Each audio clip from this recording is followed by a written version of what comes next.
చూస్తున్నారు. పిన్నెల్లి రామకృష్ణారెడ్డి పోలీసులకు చుక్కలు చూపిస్తున్నారా అంటే అవుననే మాట వినిపిస్తోంది. విచారణలో పోలీసులు ఏది అడిగినా తెలియదు, గుర్తులేదు, మర్చిపోయా అంటూ సమాధానాలు ఇస్తున్నట్టుగా తెలుస్తోంది. ఈవీఎం తాను పగలగొట్టలేదని చెప్పారు పిన్నెల్లి రామకృష్ణారెడ్డి. అసలు పాల్వాయి గేటు పోలింగ్ కేంద్రానికే వెళ్లలేదని బుకాయిస్తున్నారు ఆయన. మే 13న ఈవీఎం పగలగొట్టిన కేసులో పిన్నెల్లి అరెస్ట్ అయ్యారు. ప్రస్తుతం నెల్లూరు జైల్లో ఉన్నారు పిన్నెల్లి రామకృష్ణారెడ్డి. కోర్టు అనుమతితో గురజాల డీఎస్పీ శ్రీనివాసరావు ఆధ్వర్యంలో విచారణ జరుగుతోంది.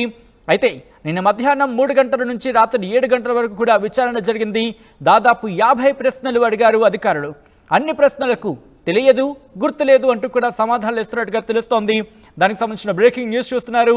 పిన్నెల్లి రామకృష్ణారెడ్డి ఇటు పోలీసులకు చుక్కలు చూపిస్తున్నారా అంటే అవుననే మాట వినిపిస్తోంది. పోలీసులకు ఇన్ఫాక్ట్ ఆ విచారణకు సంబంధించి పోలీసులు విచారణలో ఏది అడిగినా తెలీదు, గుర్తులేదు, మర్చిపోయా అంటూ సమాధానాలు ఇస్తున్నట్టుగా తెలుస్తోంది. ఈవీఎం తాను పగలగొట్టలేదని చెప్పారు పిన్నెల్లి రామకృష్ణారెడ్డి పోలీసులకు. అసలు పాల్వాయి గేటు పోలింగ్ కేంద్రానికే వెళ్లలేదంటూ కూడా ఆయన బుకాయిస్తున్నట్టుగా తెలుస్తోంది. దానికి సంబంధించిన బ్రేకింగ్ న్యూస్ చూస్తున్నారు. ఇటు మే 13న ఈవీఎం పగలగొట్టిన కేసులో పిన్నెల్లి రామకృష్ణారెడ్డిని అరెస్టు చేశారు పోలీసులు. ప్రస్తుతం నెల్లూరు జైల్లో ఉన్నారు పిన్నెల్లి రామకృష్ణారెడ్డి. కోర్టు అనుమతితో గురజాల డీఎస్పీ శ్రీనివాసరావు ఆధ్వర్యంలో విచారణ జరుగుతోంది.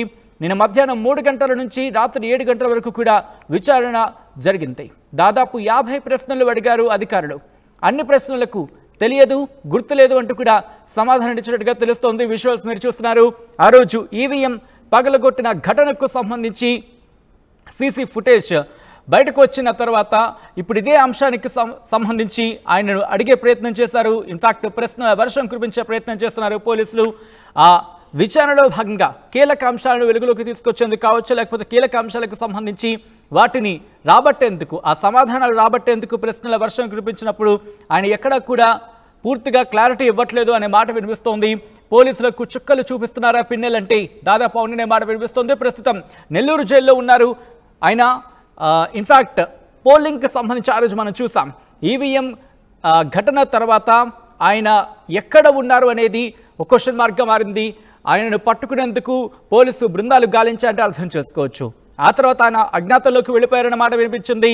ఆ తర్వాత ఆయన పట్టుకునేందుకు ఇన్ఫాక్ట్ పోలీసులు బృందాలుగా ఇటు హైదరాబాద్ వరకు, ఇన్ఫాక్ట్ హైదరాబాద్ కూడా కొన్ని బృందాలు వచ్చిన సందర్భం ఉంది అనే ప్రచారం జరిగింది. అయితే ఇక్కడ ఆయన ఆ రిజల్ట్స్ తర్వాత ఏం జరిగిందో కూడా మనం చూసాం. ఆ తర్వాత ఆయన అక్కడికి వెళ్ళిన సందర్భాన్ని కూడా మనం చూసాం.